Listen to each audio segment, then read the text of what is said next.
fans, and welcome inside another edition of FAU Sports Weekly. I'm your host, Jared Smith. Another exciting week of FAU sports to recap as all of the fall athletic teams were in action this past weekend. We begin this week, as we do every week here on the show, with another edition of Owl Recap. We'll start off on the gridiron with the football team's return to conference play at Arkansas State.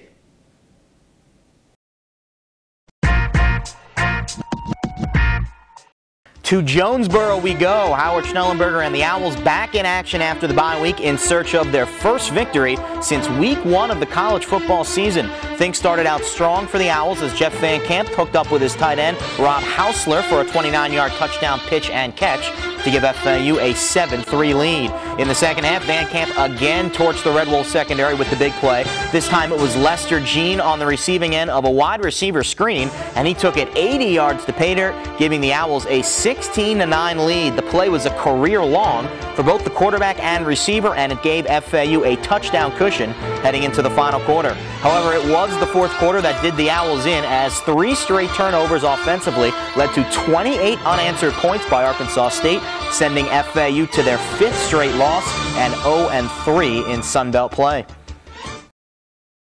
Well, what I'd like to say is that our defensive football team almost put a near-perfect game together that would have allowed us to win with 21 points. Unfortunately, the offense gave up the ball too many times in the fourth quarter to allow that to happen, and it, in final result, looked like a very decisive win. Another huge week for Coach Schnellenberger and the football team, as they will play their second home game of the season this Saturday in the Shula Bowl when they take on rival FIU. Kickoff scheduled for 4 p.m. from Lockhart Stadium. To purchase tickets, call 1-866-FAU-OWLS or visit FAUsports.com.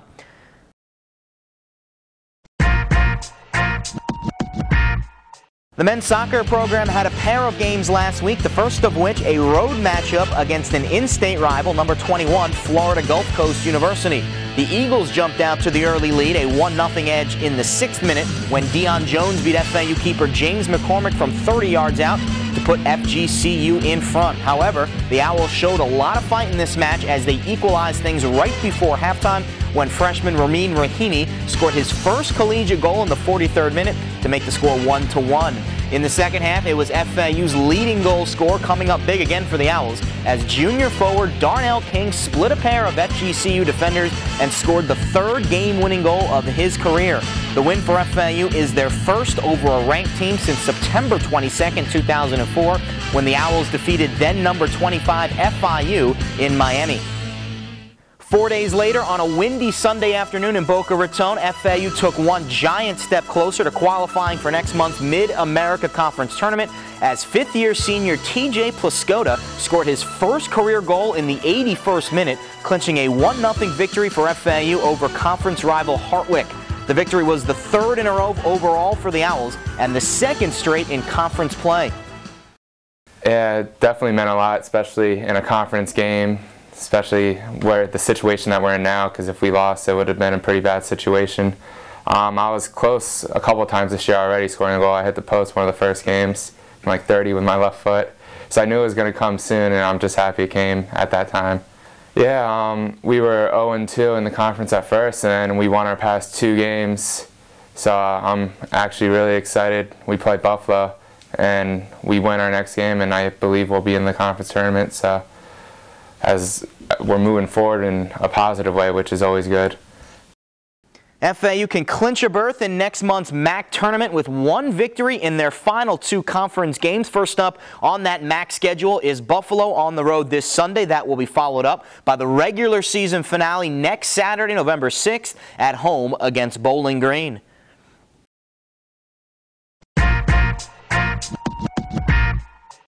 Brian Dooley and the FAU women's soccer team also continued their march towards the postseason this past week with a pair of Sun Belt games. First up, a home matchup against Louisiana Lafayette last Thursday under the lights on the FAU soccer pitch. The match was a 20 sports one-team event as members from various FAU sporting teams attended the game, and they were not disappointed with the result. Despite falling behind 1-0 in the second half, FAU battled back and secured a 2-1 win in overtime to take another giant step closer to postseason play. Annie Tran scored the goal with just seconds remaining in regulation to send the game into overtime, and Jessie Shug notched her team-leading 7th goal of the season 3 minutes into the extra session to clinch the victory. The game was an important game. We knew going into the game we needed to get the result to get a step ahead of Lafayette in the seedings. And the game started off very cautious, as you would expect, and the game gets going and rhythm starts happening and teams start taking chances, and we make a uncommon error and give away a goal. And next thing you know, you're down 1-0 with 13 minutes to go, and you don't know what to expect. About a minute to go, we get a corner kick, we serve it in, and they defended it well and got rid of it, and I figured that was going to be our last opportunity. So now we're 10 seconds. And I see Laura, who's our left midfielder, who had made a run to get in, grabs the ball, runs to the corner, takes the corner kick. We battle in the mix, ball pops out, and Annie finds a seam, and there's 1 second left on the clock, and we've tied the game. So overtime came, and the biggest thing we needed to do is get everyone back on track because everyone was just so excited.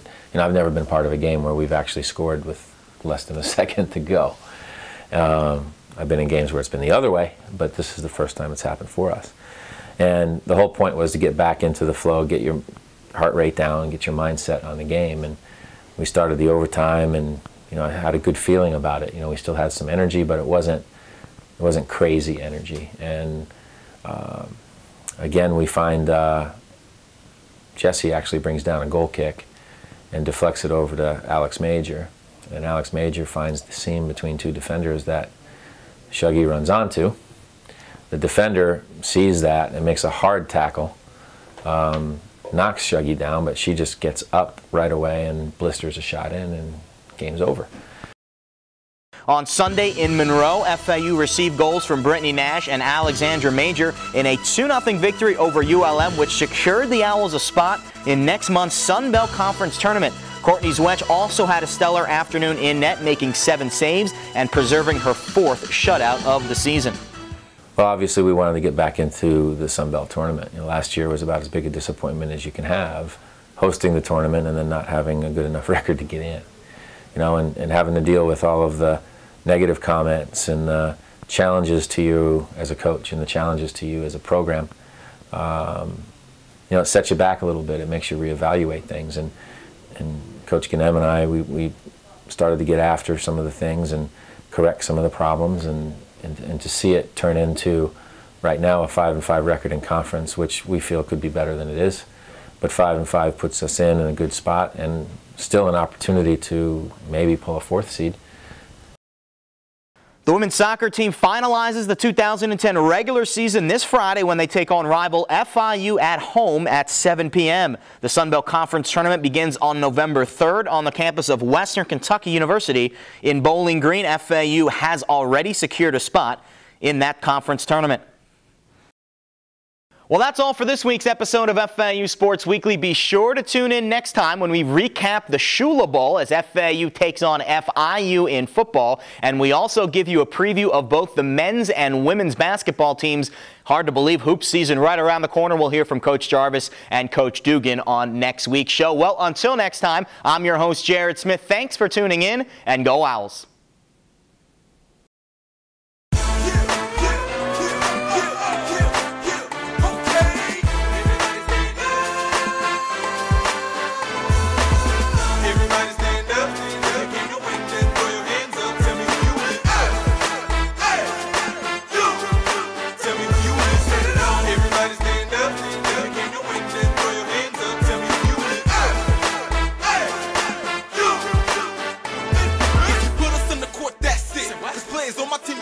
For the first draft pick, better shut that bitch. Don't trust some other guys, we the best team. Don't let them tell you otherwise. Look, you ain't even gotta believe me at all. If you don't think we got game, just give me a ball. I'm speaking real when I talk, cause if the play short circuits and the light goes out, we're shooting threes in the dark. The way we play would sorta give you a feeling like it's the playoffs and Jordan was in the